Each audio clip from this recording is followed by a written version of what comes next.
A client comes to us and says, hey, listen, here's my target account list. Here's who I want to deliver ads to, and here's my budget. And they provide us with 16,000 accounts. That is not ABM because you are just targeting industries. My guest is Daniel Macià, founder of Astrad, who has spent years helping companies move away from broad targeting and toward account-based strategies. While marketers are very busy and worried about getting as many clicks as possible, which we can do that, and you're gonna get a ton of clicks, but that's not what you're trying to do. Most B2B companies don't have a traffic problem. They have a relevance program. The people, they actually want to buy. They never see their message. And while marketing celebrates campaign metrics, sales are keep asking, why aren't we getting into the accounts that matter? And that's what exactly we're unpacking today.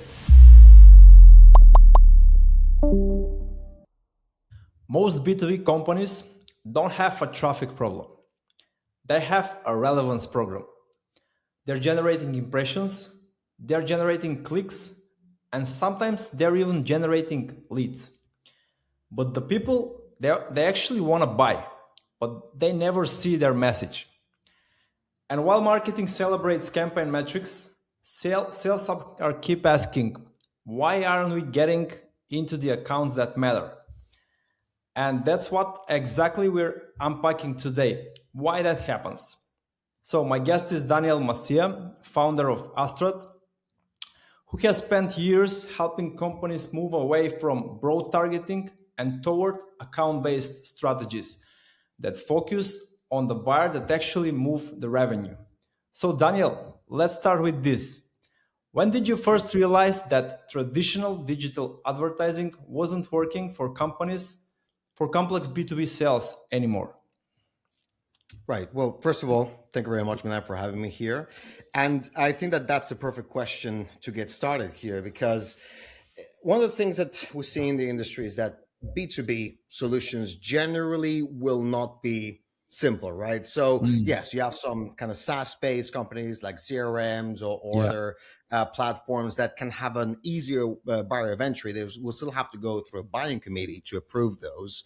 But the thing is that if we apply a B2C approach to any of those advertising strategies, it generally will not work. And that's because the old way of looking at that is, let's get as many impressions as we can, lower CPM, higher CTR, and as many clicks as we can, regardless if that is actually going to convert, right? So a little bit of like delivering as much as we can and praying that any of those will convert. So that is something that has been changing for the last 5 years, especially. And I believe that is accelerating now. Now they have access to new technologies, new capabilities. And of course, AI is making a big impact in this. Yeah. So you're mostly pointing to the B2C things which are used in the B2B right now, right?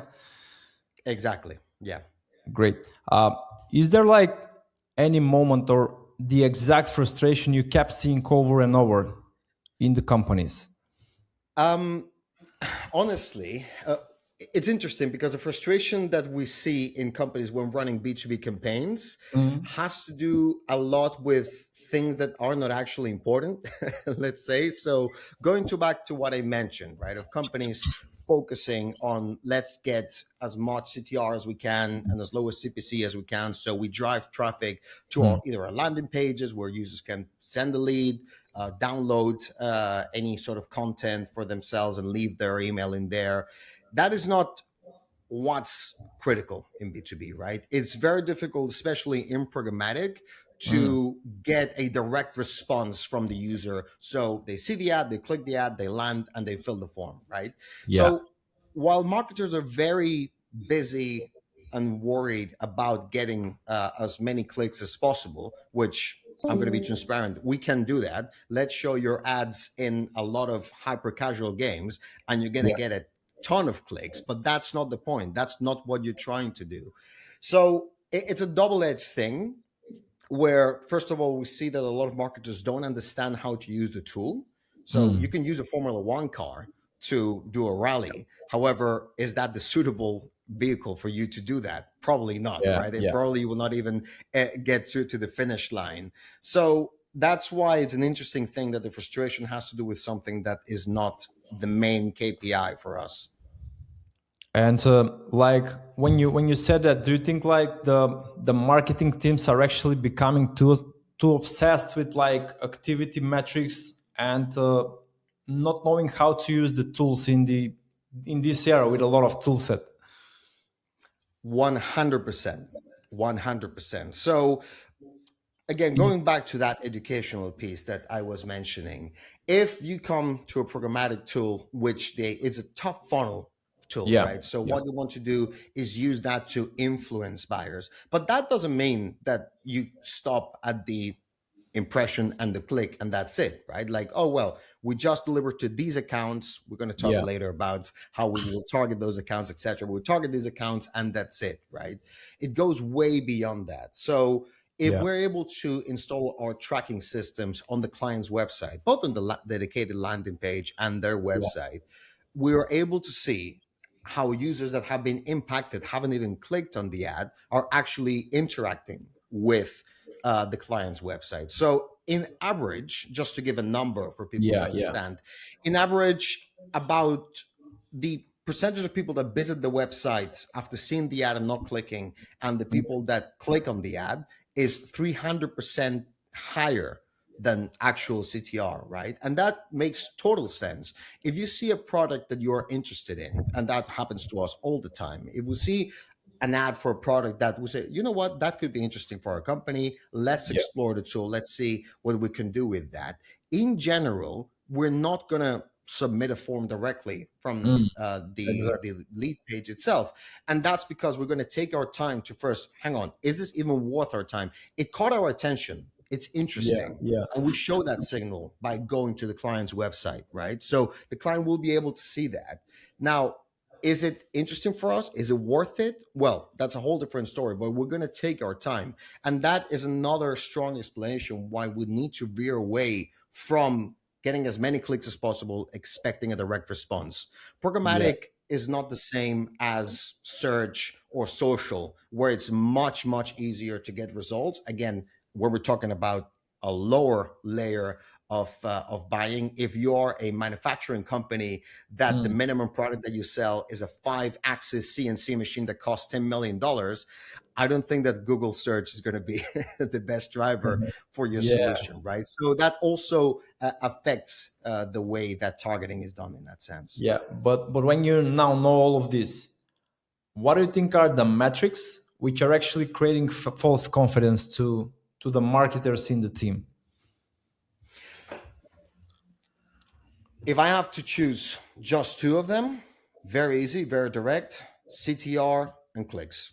If you're just going to focus on that you're not getting the results that you can get, right? You need to go beyond that and be able to see what the users that you have impacted are actually doing Mm, outside of the landing pages, right? If you're just focusing on that, you're done. What I would focus on is in view through attribution. So seeing what the users impacted are actually showing interest on the website and are visiting the website afterwards or not. And of course, if you see that actually they're not only not clicking, but also they're not visiting the website, then mm, you know that your ads are not influencing and you need to change your strategy. Either remove that account or rethink your creative strategy and your medium strategy, because both of those will affect how is your creative. Is it a banner? Is it an animated banner? It's interactive, it's video, it's audio, and then where are you showing it, right? Because given the example that I said before, like, okay, let's focus on CTR and CPC and not worry about the mm. creatives whatsoever.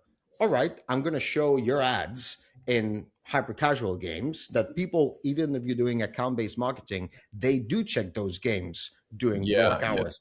Who would imagine, right? So you need to make sure that you're appearing on relevant and premium placements. Mm, Generally, those will be business related or news related, of course, with contextual and brand safety segments, making sure that you don't appear against content that is not relevant or is not brand safe. But that is generally not going to drive an awesome, incredible amount of CTR. But you're yeah. appearing where you want to show yourself, right? And the good thing, the beauty of the open web and programmatic is the dynamism between each one of the publishers. When you're running on LinkedIn, it's a walled garden, it's one thing, it's uniform, that's it. Which I'm not saying is bad. You usually run LinkedIn together with programmatic at the same time. But with programmatic, you have the freedom to choose all of those. So that is why you need to keep that balance of that premium image of your brand in front of the accounts that you actually want to influence, right? So if you're just focusing on those two metrics, CTR and CPC, you're leaving so much on the table that is potential for you to be able to not only take actual informed decisions, but passing those insights onto sales, which is the ultimate goal for marketers.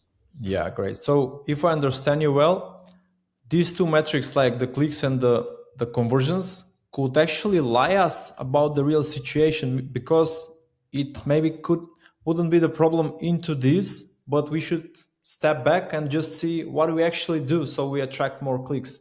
And maybe the number or the volume of the clicks is not so important, but who actually is coming on our website to see that on our landing pages. Yeah, that's nice point, I think. So it's not that it's giving us false information. It's not giving us the full picture. If you're just going to look at clicks like this is it, this is the amount of clicks, this is the volume that I want to push through, which of course you're going to get, right? But like I said, if you want to show yourself and influence buyers, because that's what you want to do with programmatic, to influence buyers and put yourself out there, that doesn't necessarily have to translate onto clicks to your website, right? You will get clicks, of course, but the thing is, if the goal is that, you want to make sure that you're appearing when it's important, right? So premium publishers, perhaps connected TV as well. That's one of the mediums that we're pushing the most at the moment. Connected TV with video or audio and mobile, it's amazing because you're pushing a long, complex message to users. You're not going to get any clicks because you cannot get clicks from connected TV. But the influence that you're getting, hearing your name, seeing the brand is absolutely massive, right?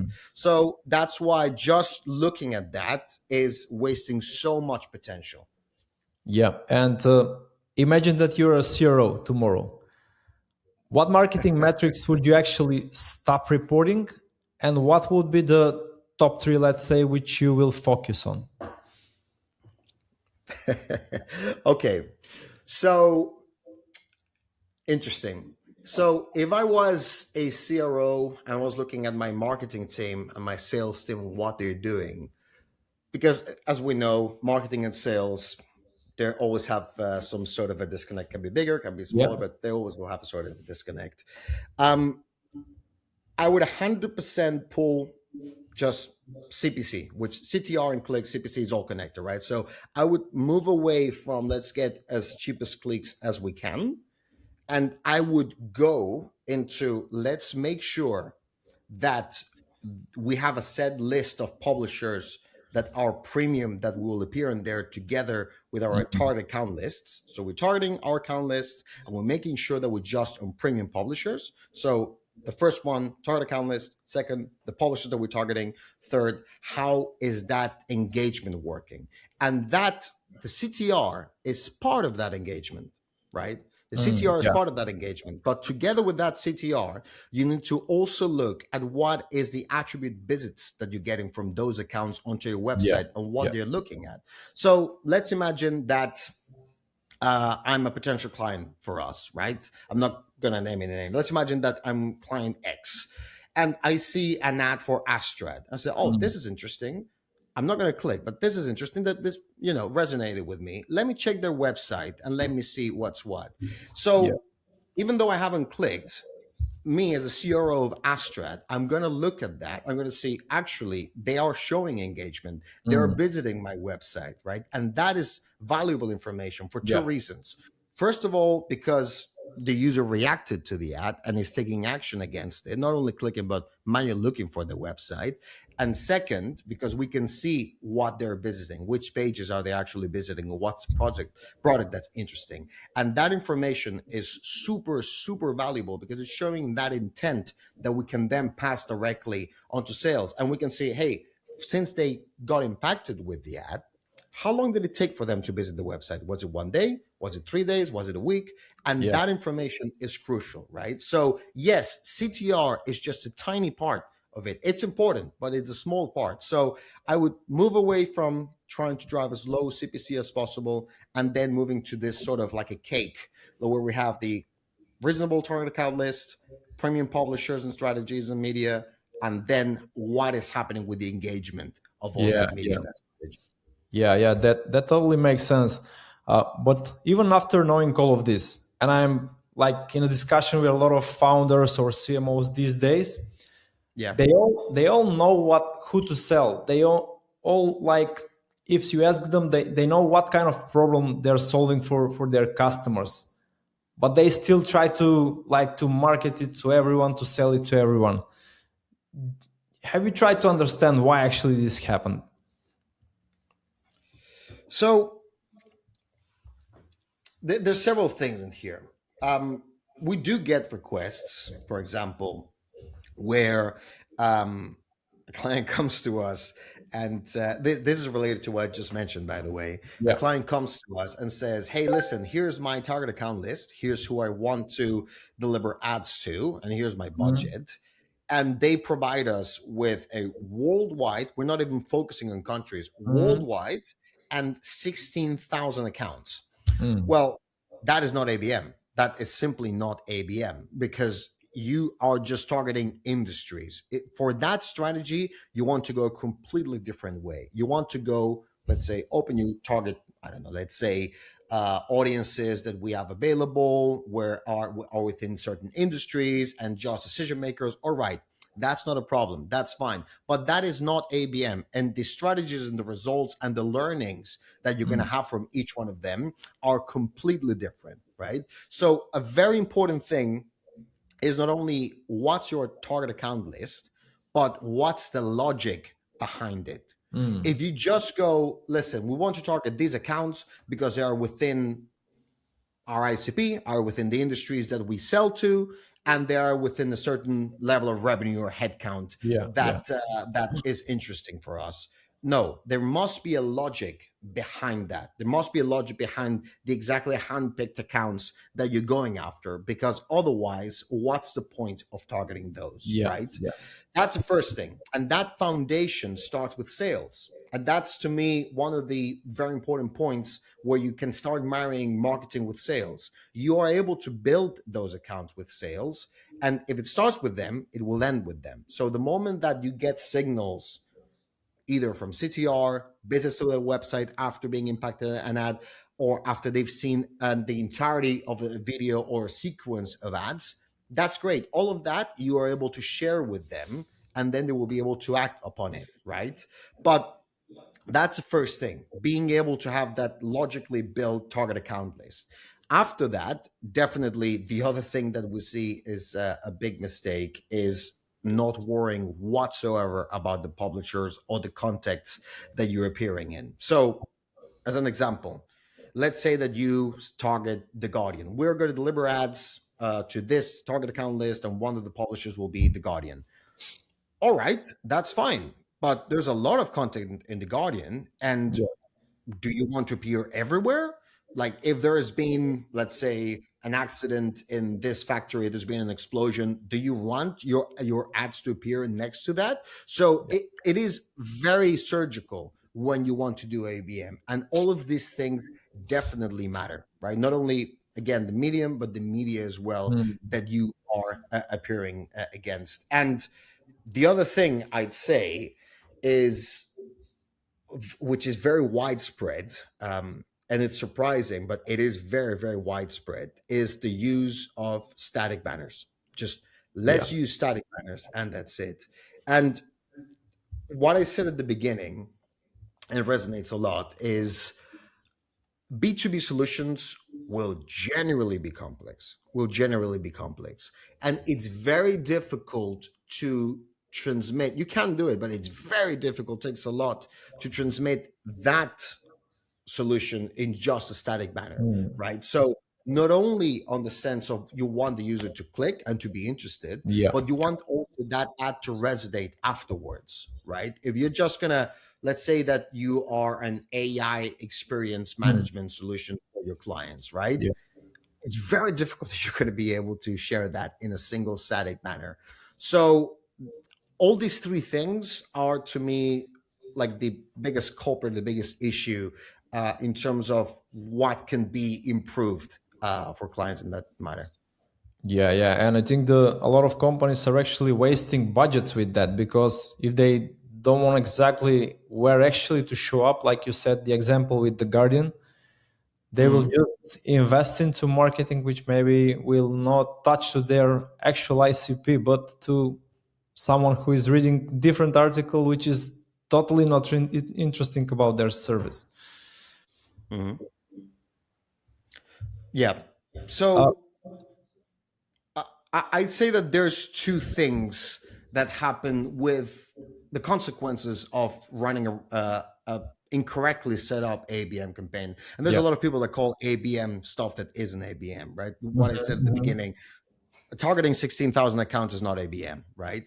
But it's not only, of course, the logical step, which is, okay, we are going to waste all of this budget and you not really haven't had any effect. If you think that delivering 50 cents of media onto an account is going to make any difference whatsoever, Yeah, it's best that you stick to maybe Google Ads, maybe LinkedIn, perhaps yeah, with super high CPMs, or social, right? Depending on what your product is. But yeah, it makes no sense. And that's an important thing to be able to be transparent with clients, right? Say it yeah. makes no sense. This is not for you, right? But the second thing is, if you base your actions and insights on that, on the resulting CTR clicks, whatever Mm, coming from that, yeah, you're also wasting the efforts and time from your sales teams or marketing teams. So that's why you're better off not running the campaign. If you're going to do it wrong and do it like that, you just better not run the campaign, and that's it. Okay, yeah, that is what I think. So it's not only the waste of the budget itself, which is an absolute shame, yeah, and it makes no sense, but also how the effects and the analysis from those campaigns are going to waste the rest of the department's time. yeah. Let's discuss a bit uh, related to this, but a bit different topic. I know that you talked a lot about the danger of treating like all accounts equally. So Mhm. why is that such a mistake in one company? Um, there's several things, and it has to do with that logic that I explained. And it's a good exercise, I believe, to tier your accounts, not only in terms of priorities that you have internally Mhm. yourself, but also because it forces you to say, why are we going after these accounts? Mm. So on a standard ABM programmatic strategy, we would generally recommend having three tiers. Mhm. The first tier definitely has to do with not only accounts that are within your ICP that you need to have, but accounts that are indispensable and strategic to you.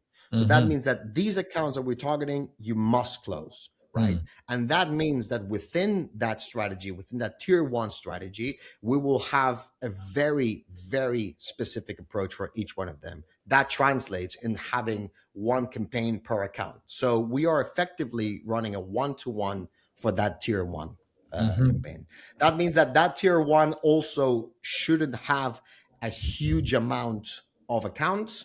We generally recommend keeping it between 10 and 20 max, because Mhm. again, we will have a strategy for each one of them and we're going to apply optimizations to each one of those accounts, right? So that's tier one. That's the top of the crop, what you must have and what you need to have. If you made it this far, I really appreciate you being here. But let me tell you something real quick. Most B2B SaaS teams don't lose traffic overnight. They lose it slowly, quietly, until it shows up in the pipeline. And by then, it's already expensive to fix it. So if you're facing with a traffic drop and you want to understand where that risk is coming from before it hits your revenue, we've put together a practical guide. It's 4-in-1 traffic drop prevention checklist. It shows you where to look up first, what signals most B2B SaaS teams ignore, and how to spot the gaps between SEO, content, and ownership. You can find the link in the description. Yeah, The can I second just ask tier one is, sub question yep. here? What exactly are the criteria? How do you choose who exactly are these top 10, 20 accounts?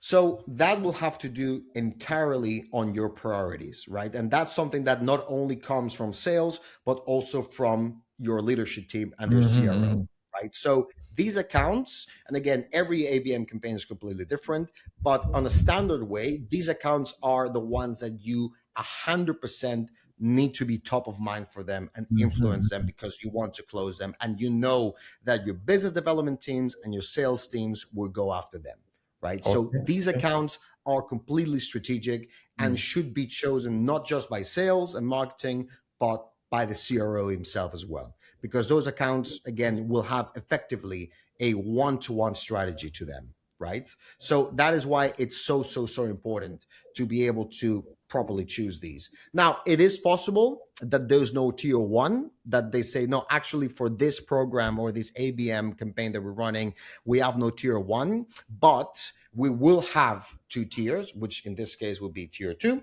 which Mhm. is it's within our ICP, it's within the accounts that we want to reach and we want to close, but are the priority ones. And then it can be also that we have non-priority ones. So they are within ICP, but we don't want to necessarily go after them. And that would be tier three.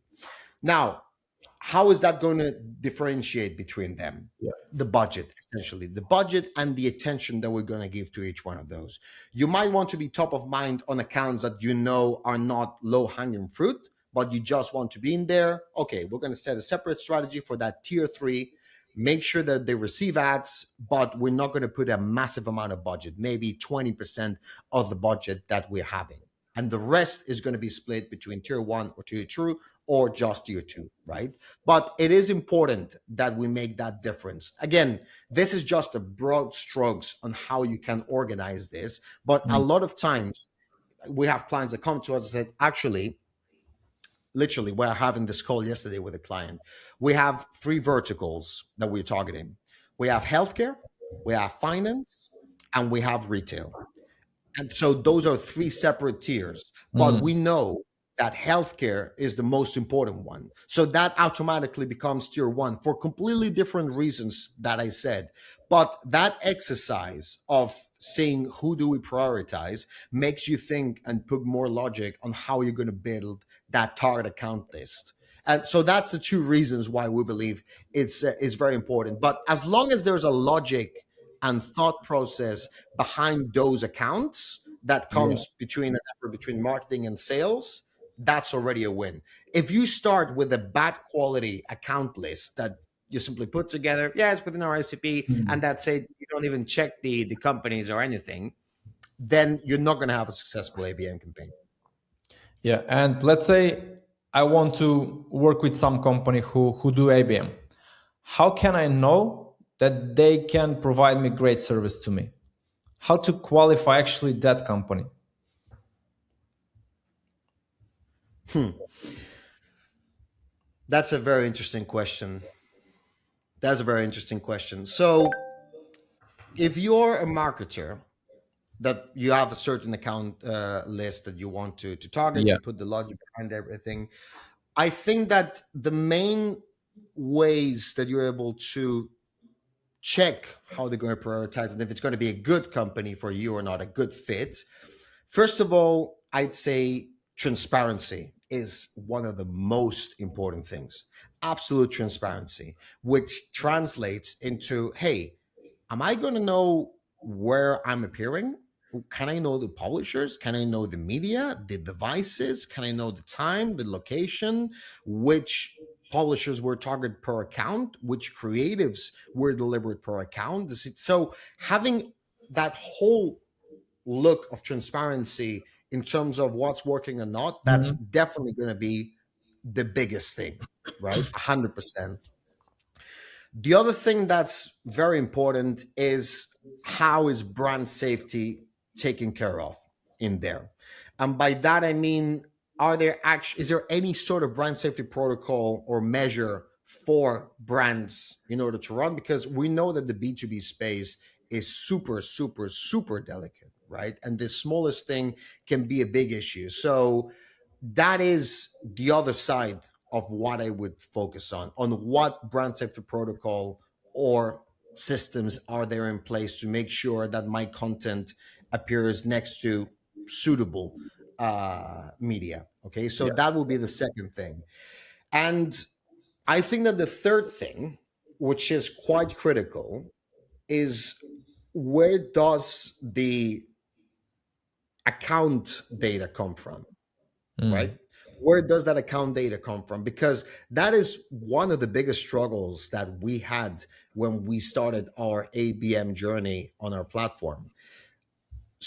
Finding suitable partners and really scrutinizing how their data is collected and how precise it is the most difficult thing, because a lot of times, I'm not going to name anyone of course, but a lot of times there are providers that they say that they can give ABM data and Mm. you can target accounts. But what they're actually doing is a simple DNS lookup against the domain and then just targeting those IP ranges. Those are not necessarily at all the actual ranges that you want to target. Yeah. When we do that targeting with our partners, we generally, what we do is we target individual IPs that are coming from multiple signal chains Yeah. that are shown in the open internet, right? And that is then associated to the actual account that you want to target. So those three pillars, I think that would be the main thing. First of all, what is the data that's being used to target the account list? Second of all, what level of transparency Mm. can I get even to log level data? So which means for individual impression. And third, what brand safety protocols do you have in place, right? Because a lot of times it's just going to be a black box. They say that they will target the account, but they don't say anything else, right?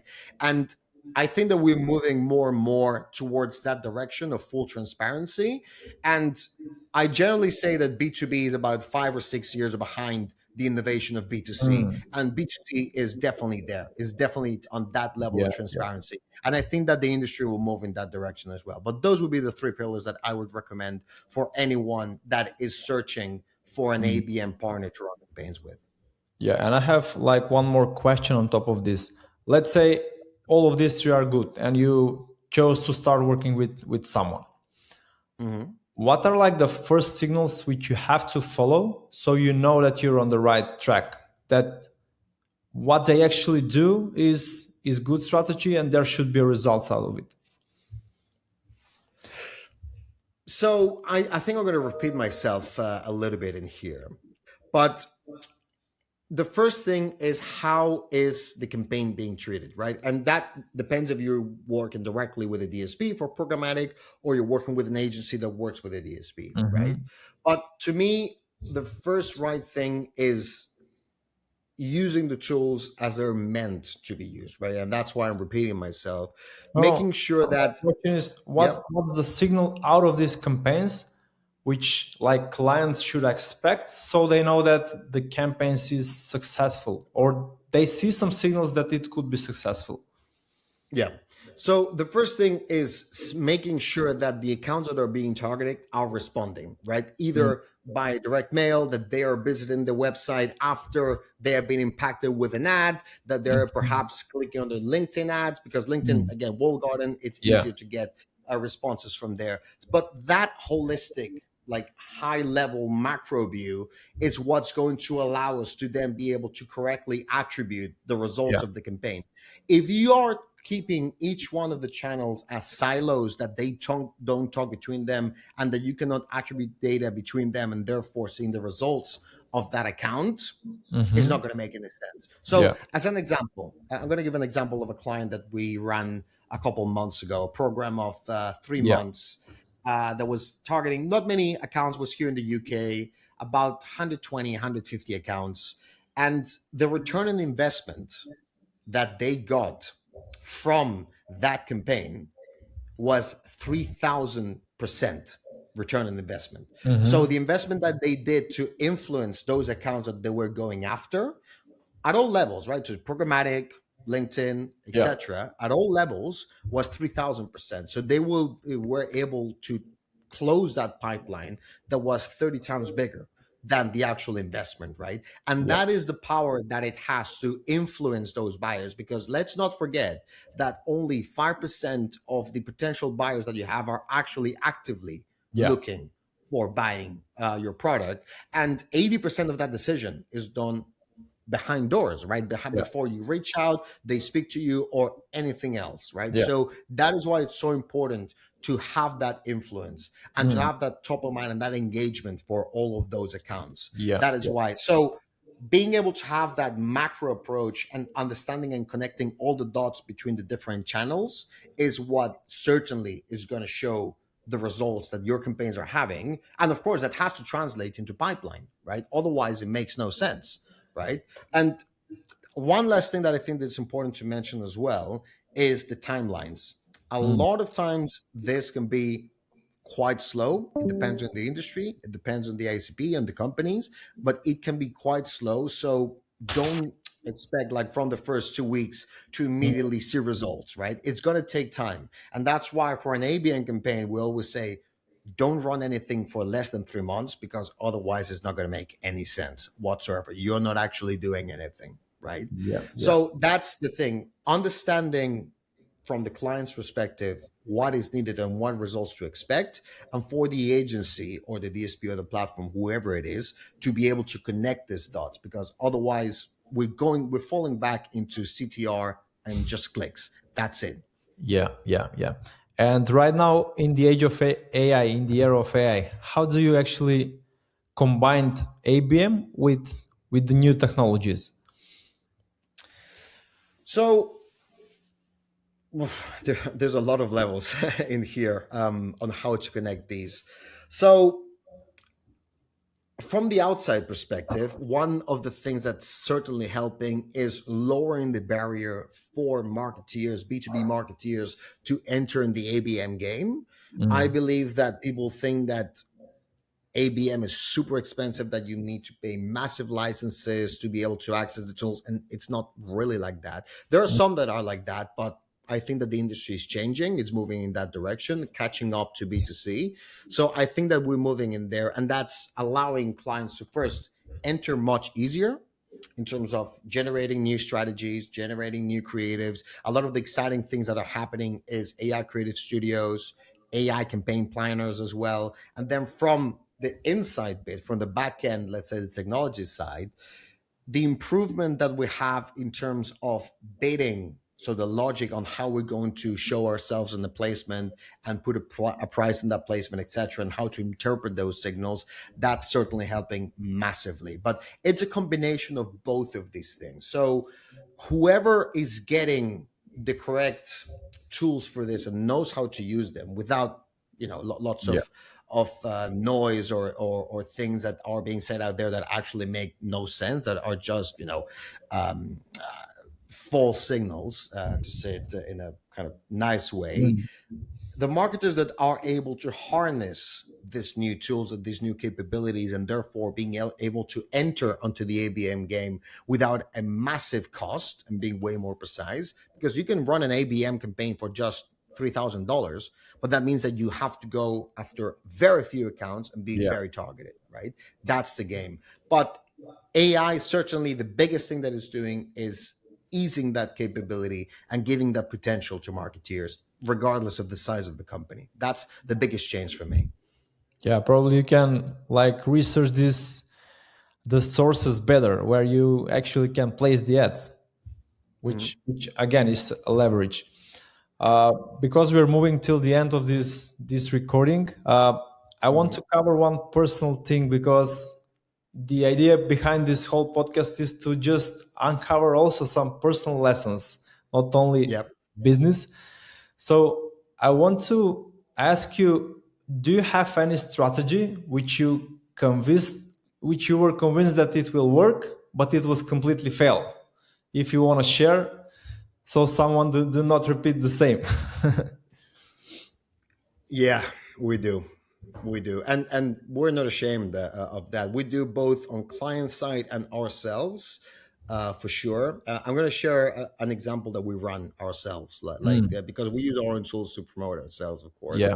Um, we one of the first ABM campaigns that we ran for ourselves. Um, it looked good. It looked great. The strategy, the messaging, the creative was an animated HTML, so very engaging, very nice, very good quality. The target account list made total sense. It showed intent signals, and it was perfect. In paper, it was perfect. Campaign planning wise and media wise was great. But when it came to actually delivering the campaign to those accounts, nothing happened.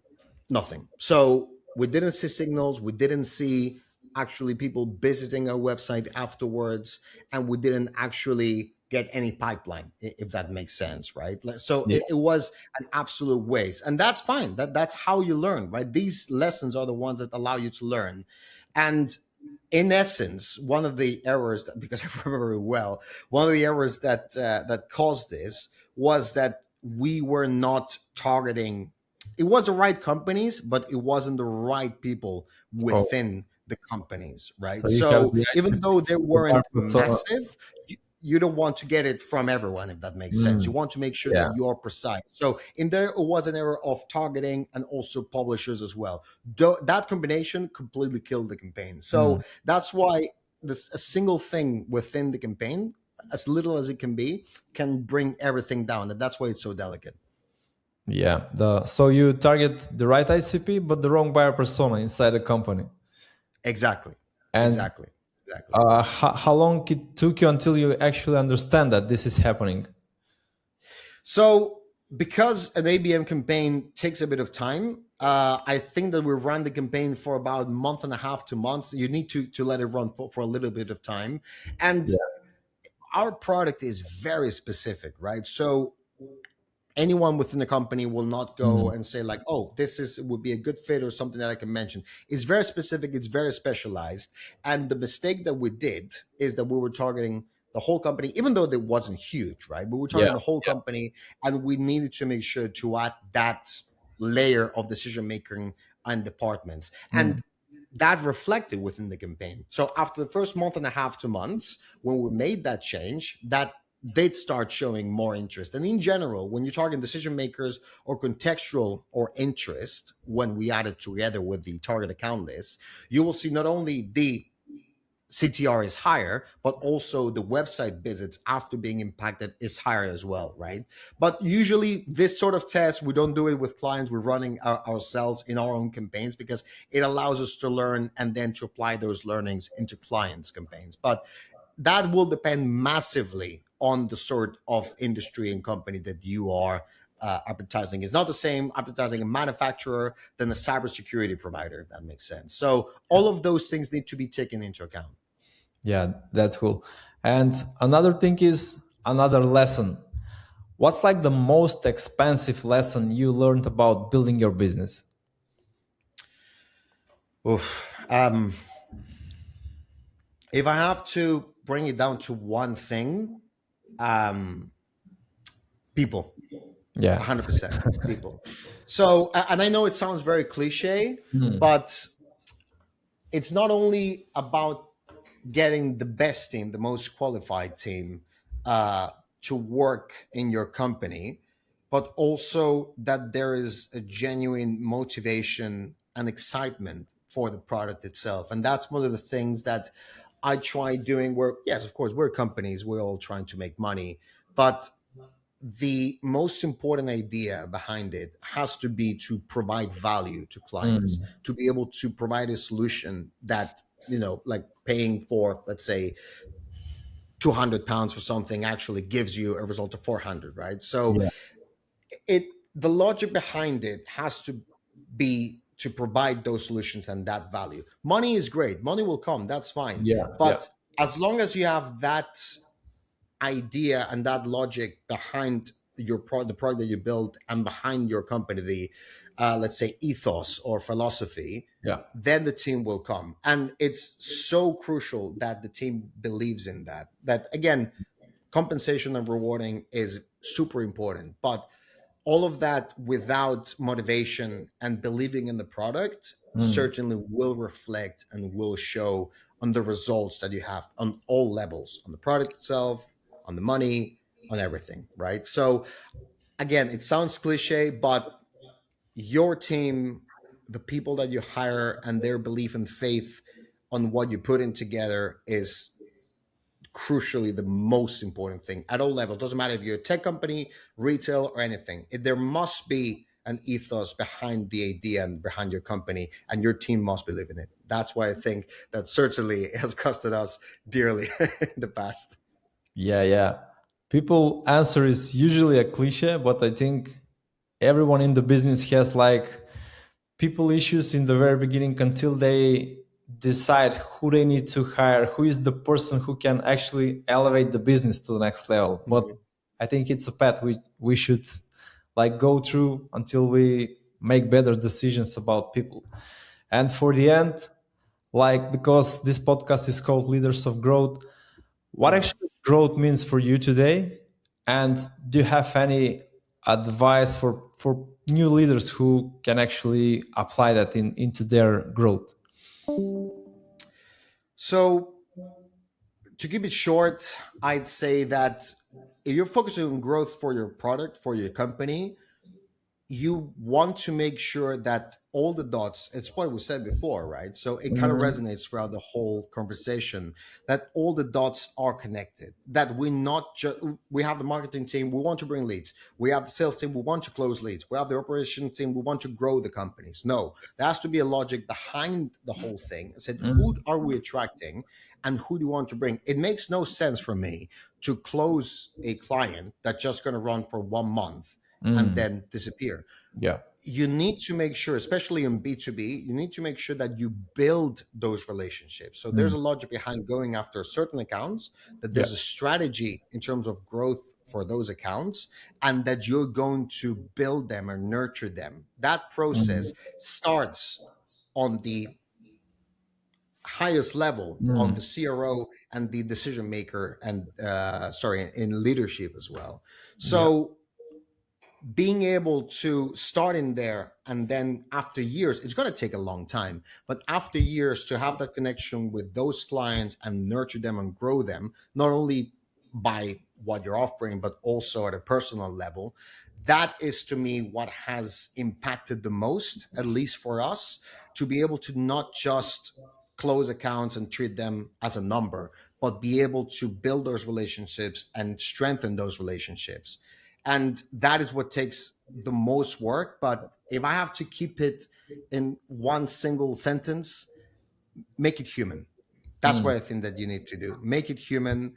Apply logic to how you grow your list of clients, and keep it close to your chest. That's what I think that you need to do. After being 7 years in the business, to me, that has been the biggest difference. And also, it's related to what I said about the people and the team as well. That is the main thing. Keep it human, keep it real.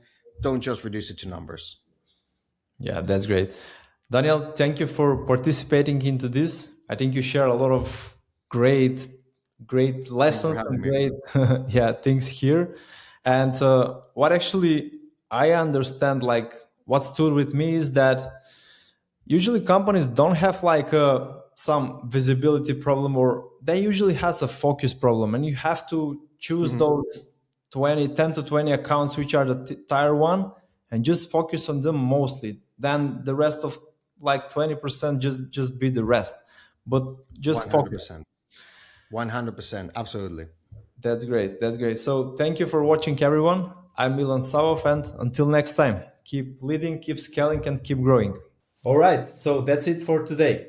And if this episode got you thinking about your growth and how it works behind the scenes, here are two things you should do next. First, subscribe to this channel and like this video, because on Leaders of Growth podcast, we don't chase just tactics. We break down what actually drives sustainable pipeline and revenue for modern B2B SaaS company. Second, if you're serious about understanding your own situation, you can book an AI and SEO growth call. This is not a sales pitch. It's a working session where we look at where your organic growth really stands, what's limiting your pipeline today, and what needs to change if you want predictable results. Because whether you're a CEO who tries to protect their revenue or a CMO who tries to protect the pipeline, guessing is the most expensive option. The link is down below, and thank you for watching. See you into the next episode.